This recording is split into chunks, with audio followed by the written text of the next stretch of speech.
Maybe let's drill down a little bit more into what one of our other topics will be, which is what that means for the hotel industry. Yeah, the hotel industry, we actually have had a bifurcated recovery through all of this. And that bifurcated recovery is simply the metro cities were lagging the resort communities. The resort communities have now fully recovered. They did over a year ago. And what you're finding is a little bit of a softening in the resort community, but the metro urban markets are growing and growing substantially. The top 25 markets in the United States are all urban metro areas, and we need health in that space to have a healthy hotel industry.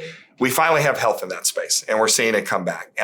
They're still going to lag just a little bit because of international traffic. We're only at about 80% of our 82% to be exact of our international audience of 2019. So we're still missing some of that, and most of it's Asia, but everything else is semi-recovered, and that is a good place for us to be. Compression in our industry is not going to be relaxed anytime soon because we don't have any new supply to speak of in the meetings and events world. We have a lot of hotel supply coming in, but much of it is limited service. And that limited service hotel isn't going to help relax the meeting space compression that we've seen. Everybody is now tracking for record group numbers. We're starting to see that across the board. And I think there's an underlying piece that we're missing that when we look at the recovery of our industry and what that looks like, what we tend to forget are the new small and medium businesses that candidly drive our economy that have been born over the last 3 years. That's true. And if you looked at some of the reporting around business travel, for instance, the business travel commentary had always been, okay, if you talk about my large international or multinational companies, they have all pulled back on business travel, but my small to medium businesses were up double digits. And that's kind of a miss because it makes up for a lot of what's shrinking and sometimes makes up for some of the narrative in that regard. That small to medium business, and my whole point to that's even adding more compression to the meetings and event space because these are all new companies with new. They haven't been there before. Not at all. So it is incremental and additive to what was norm. And you just saw it as we just came out of IMEX, record numbers. And what you're going to continue to see are record numbers as we continue to move forward. We see it in live events. We see it in professional events.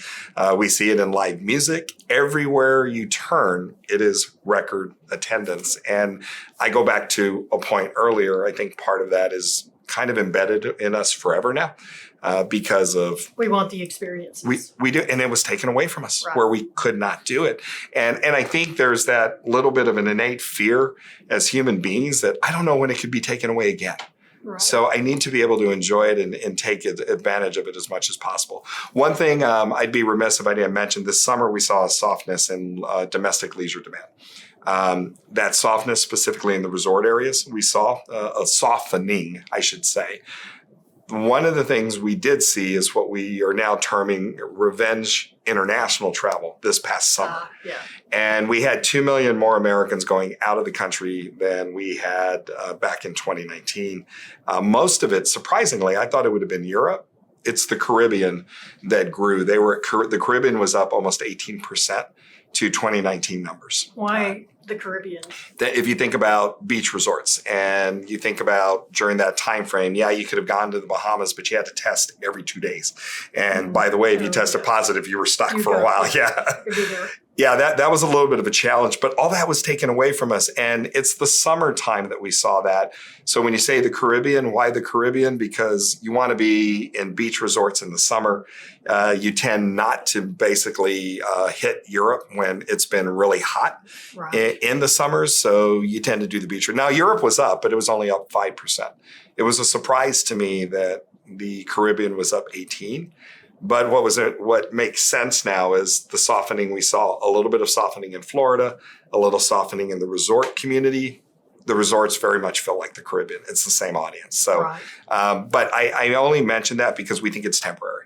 That shouldn't be long-lived. but that's why it was that revenge travel. Just like we saw the revenge leisure domestic travel the year before. Right. People had to get that out of their system, and they'll probably go back to what they were doing before. Exactly. Yeah, I say this often. You know somebody, or you personally went to Europe or somewhere international this past year. That's true. I did. Yeah, everybody did. I did too. And it's because we hadn't had that ability for a couple of years. So I think all of that's going to normalize by next year. And that's what I'm most encouraged about 2024. I think we're going to hit some normalcy as far as cycles and patterns, which helps us be able to forecast a little bit better and more effectively and be able to run our businesses better.